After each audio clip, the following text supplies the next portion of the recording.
Une fois de plus, mes chers frères et sœurs, je vous dis bonjour et bienvenue à notre causerie éducative concernant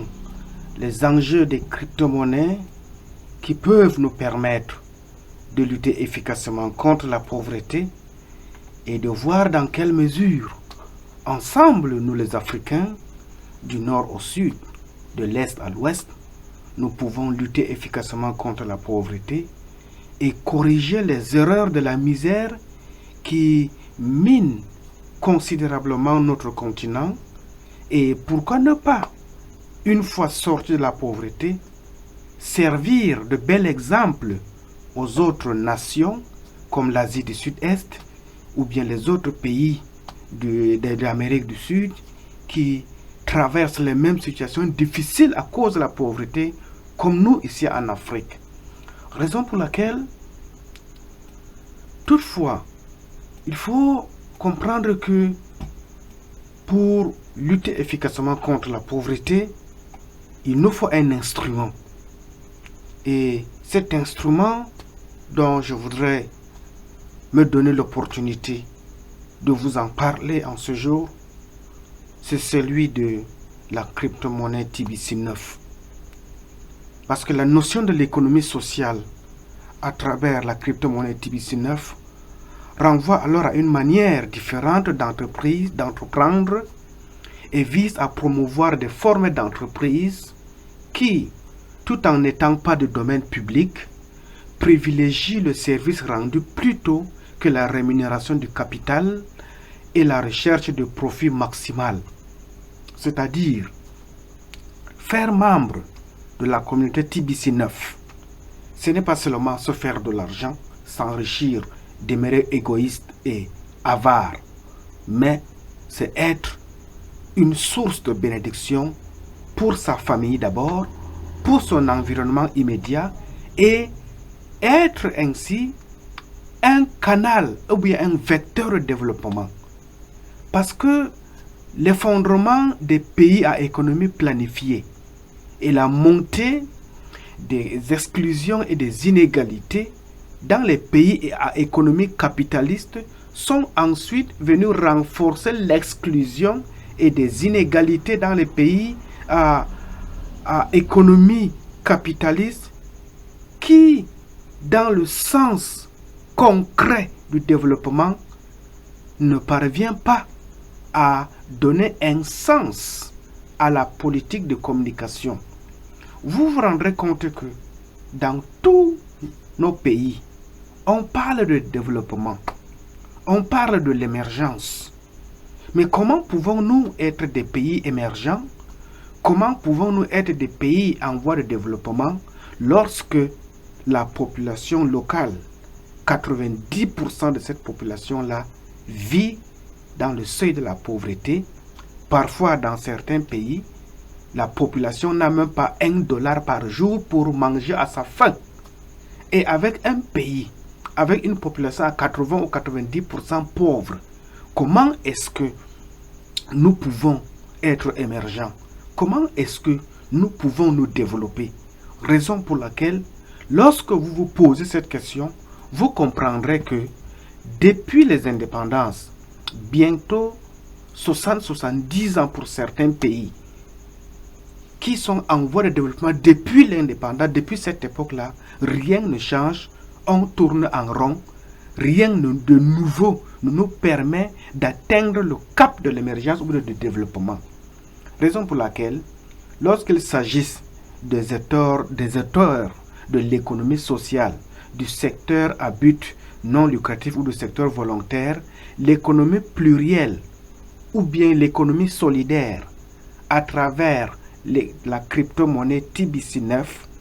apparaît comme un enjeu majeur dans le processus de la lutte véritable contre la pauvreté. Parce que dans le contexte général d'insuffisance des marchés ou de retrait de l'État-providence qui caractérise la période actuelle, c'est dans le prolongement des réflexions menées en réaction aux thèses néoclassiques et néolibérales que l'économie sociale numérique, qui est de fait une source d'abondance financière, trouve en cela une nouvelle légitimité théorique avec des travaux de certains économistes pétris dans le domaine de la mathématique et de la cryptographie. Peut-être vous direz que ma communication est beaucoup théorique. Je dis non. Je donne un exemple simple. Lorsqu'on parle de crypto-monnaie comme TBC9, c'est l'ensemble des données qui sont contenues à travers un système qu'on ne peut pas falsifier, appelé la blockchain en anglais ou bien chaîne de blocs en français. C'est cette chaîne de blocs ou bien c'est cette blockchain qui est la garantie pour sécuriser vos comptes, qui est la garantie pour vous permettre d'être le seul propriétaire de votre compte sans toutefois passer par un intermédiaire quelconque. Or, dans le domaine de l'économie classique qu'on connaît à travers le système bancaire, tu peux ouvrir ton compte à la banque, mais c'est la banque qui définit ton mot de passe, c'est la banque qui définit comment tu dois gérer ton argent, c'est la banque qui doit définir même que malgré que tu aies un compte là-bas, lorsque tu veux un prêt, il te faut une garantie. Parfois, cette garantie-là te coûte les yeux et de la tête. Or, à travers l'économie décentralisée que nous propose la crypto-monnaie TBC, c'est chacun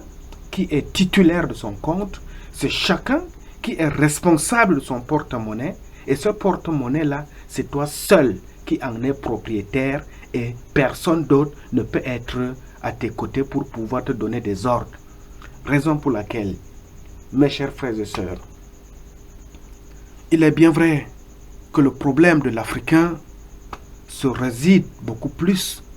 dans l'absence et le manque de la culture de lecture ou bien de la culture de recherche. Mais, aussi adultes que nous sommes, il est temps, et il est d'ailleurs très important,